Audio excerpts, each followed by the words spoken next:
네, 여러분 안녕하세요. 제주도 동네업자입니다. 오늘 영상은 구독자분들이랑 같이 악플을 읽어보는 그런 시간을 갖겠습니다. 얼마 전에 제가 패시브하우스 짓지 마라 그런 영상을 찍었는데 많은 악플이 달렸어요. 제가 그 영상에서 전달해드리고 싶었던 핵심 내용은 딱 두 가지죠. 첫 번째, 패시브하우스 말고 에너지관리공단에서 제로에너지 하우스를 만들었으니 그걸 지으면 인센티브도 많이 받고 건축주분들에게 좋다. 그래서 패시브나 제로에너지나 이렇게 고기능성인 주택을 지을 때는 패시브 말고 제로에너지가 훨씬 효율적이다. 여러분이 취할 수 있는 그런 이득이 훨씬 많은 거죠. 두 번째로는 국내 패시브 하우스는 체계가 안 잡혀져 있다. 이 패시브 하우스의 프린시플, 그 원칙이 있거든요. 그거를 잘 지키지 않고 집을 지으면서 패시브 하우스라고 홍보를 한다. 그래서 국내 업체를 선택할 때 조심해야 된다 라는 의미에서 말씀을 드렸죠. 그래서 이제 다양한 예시나 이런 자재 같은 것도 제가 말씀을 드렸는데 악플이 상당히 많이 달렸습니다. 패시브 하우스가 거의 하나의 종교적인 패시브 하우스를 욕하면 거의 매장당하는 수준의 그런 악플이 달리더라고요. 그래서 오늘 영상은 악플을 같이 읽어보고 또 저는 왜 이렇게 욕을 먹으면서까지 패시브 하우스는 질 필요가 없다 라고 주장을 하는지, 우리나라의 패시브 이런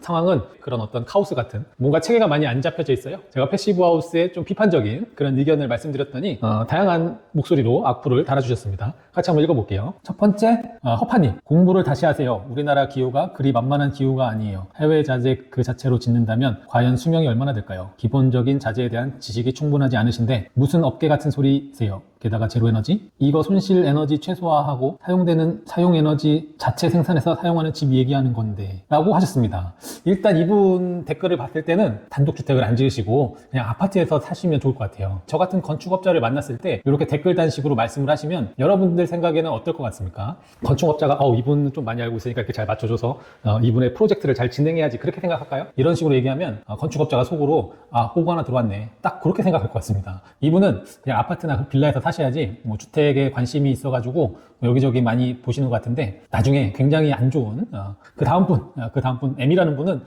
진짜 헛소리 좀 그만, 어이가 없네.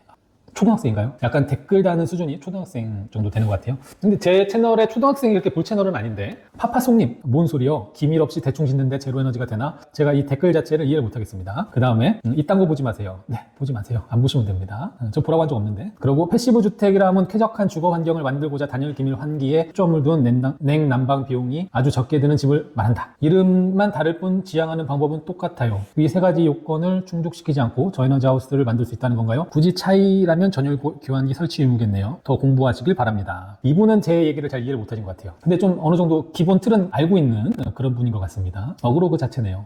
약간 어그로도 있긴 있죠. 네. 요새 누가 쥐 잡으려고 고양이 키우나요? 비슷한 걸 갖고 우열을 논하네요. 무슨 말씀인지 제가 이해를 못하겠어요. 요분 댓글은 제가 조금 가슴에 와닿는데, 부관님, 동종업계에서 다른 방식으로 열심히 노력하고 계신 분들에 대한 비판적인 시각을 제시할 거면 그에 상응하는 객관적인 근거와 논리가 필요하지 않을까요? 객관적인 근거가 먼저 제시되고 나면 그제서야 비유나 사례 제시가 유의미한 것이죠. 사람들이 바보라고 생각하는 건지 본인이 생각이 짧으신 건지 아무 납득이 되는 근거 없는 무슨 말이야? 근거 없는 일이 쉽게 함부로 얘기하시는 거 보면 저도 예비 건축주 입장이지만 채널 주인분 말씀에 신뢰 가지 않고 굉장히 무례해 보입니다. 네, 그럴 수도 있죠. 제가 조금 이 동종업계에 대해서 좀 비판적인 말씀을 드렸는데 비판받아야 될 분들이 굉장히 많아요. 예비 건축주분들을 호구로 봐서 돈을 빨대를 꼽는 그런 분들이 굉장히 많습니다. 다양한 방법으로 여러분들에게 상처를 입히는 그런 분들이 꽤 많습니다. 그런 의미에서 제가 말씀을 드린 거고, 동종업계에서 다른 방식으로 열심히 노력하는 분들이 있죠. 많이 있습니다. 근데 이 패시브 하우스나 슈퍼이 아니면 목조주택 이런 거의 근원은 다 외국에서 오기 때문에 이 자료에 대한 해석이 되면은 국내 업체들 관계자분들이 오류를 범해서 여러분들께 전달해 드리는지 충분히 알 수가 있어요. 제가 일부 비판하는 업자들은 자기가 잘 알지 못하면서 그게 마냥 기정사실인 것 마냥 그 홍보로 자기가 굉장히 대단한 사람이다 라고 하시는 분들이 꽤 있기 때문에 같은 동종업계에 있음에도 불구하고 제가 비판적인 말씀을 가끔씩 드리는 겁니다.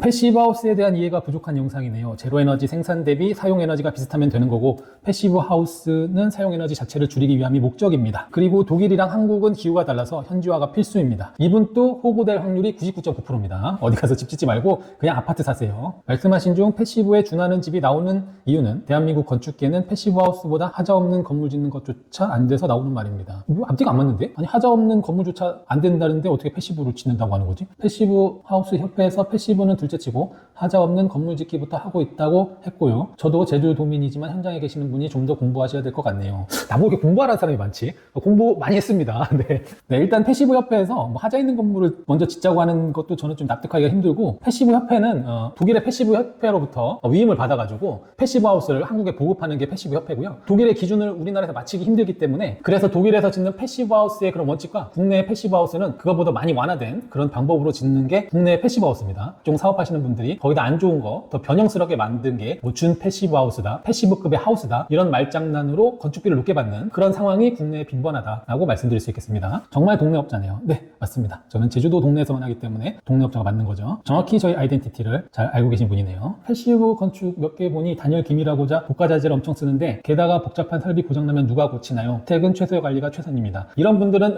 자기 스스로의 주관이 있는 분들입니다. 이런 분들은 건축을 하는 데 있어서 어느 정도 위험 수준에서 벗어날 수가 있는 거죠. 뭐 건축업자가 하는 말에 휘둘리거나 그럴 분은 아닌 것 같아요.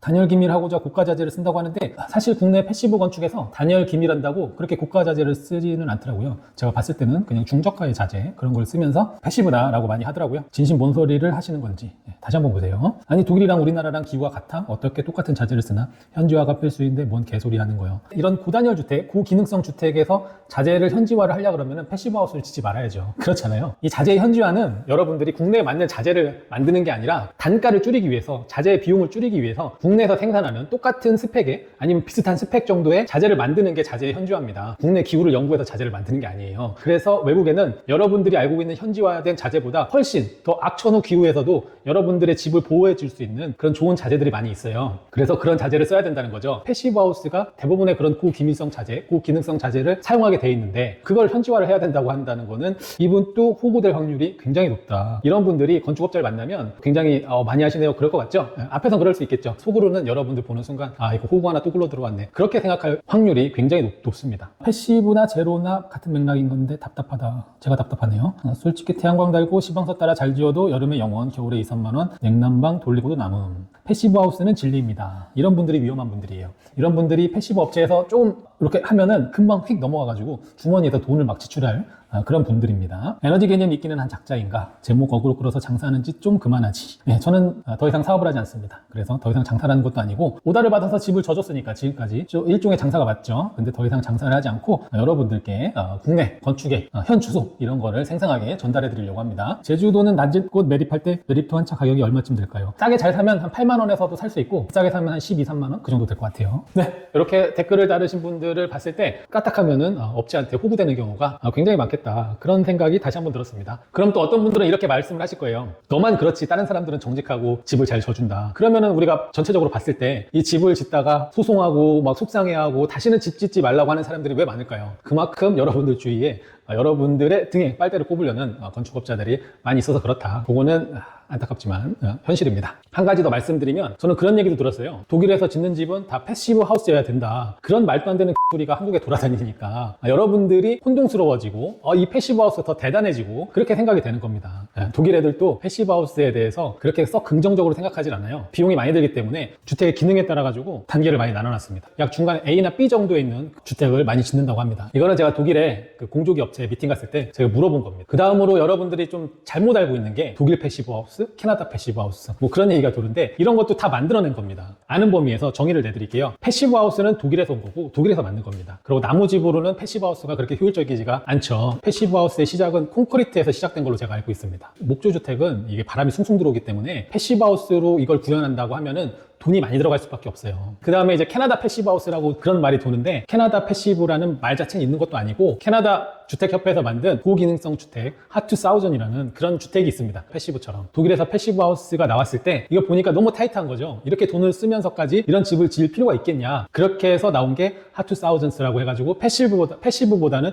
약간 등급이 낮은 그런 집을 모델링을 만든 겁니다. 캐나다 애들이. 그래서 그 집을 자기네들이 보급을 하면서 해외에도 이 집을 많이 보급을 하려고 했던 거죠. 그래서 한국에서도 1차, 2차 몇 차까지 교육을 갔었어요. 제가 1차로 갔었었는데, 캐나다 국내에서는 하투사우전이라고 해가지고 그렇게 만들고, 해외로 수출되는 거, 이렇게 해외에서 연수생들이 와서 그 하투사우전을 짓는 거를 슈퍼2라고 하자. 그래서 슈퍼2 하우스가 캐나다에서 만든 그런 고기능성 주택입니다. 어떻게 오리지널적인 그런 걸 봤을 때는 캐나다 애들이 패시브는 너무 타이트하고 돈이 많이 드니까 이렇게까지 돈을 들이지 말고 가성비, 효율이 좋은 그런 집을 만들자 한 게 슈퍼2라는 캐나다의 고기능성 주택입니다. 두 번째로는 이 전원주택에 활동하는 많은 분들이 특히 유튜브가 나오면서부터 색다른 부작용이 생기고 있는 것 같아요. 집 짓는 능력보다 정직한 분들한테 집을 지으셔야 됩니다. 장난치지 않는 분들. 그런 분들이 얘기하는 어떤 조언 이런 거를 받아들이고 같이 협의해서 잘 풀어나가야지, 자기가 유튜브 몇 번 보고 책 몇 권 읽었다고 해가지고 대단히 뭐 지식이 많은 것 마냥 해서 같이 집을 지으려는 업체 거기다가 명령하는 식으로, 아니면 뭐 내 얘기가 맞다는 식으로, 이런 식으로 공사를 하라는 식으로 그렇게 하면은 여러분들 집 짓기가 잘 될 거라고는 저는 생각하지 않습니다. 오늘 영상은 뭐 패시브 하우스에 대한 여전히 부정적인 저의 생각에 대해서 말씀드렸습니다. 오늘 제가 준비한 영상은 여기까지고요. 다음에 좀 더 좋은 영상으로 인사드리도록 하겠습니다. 감사합니다.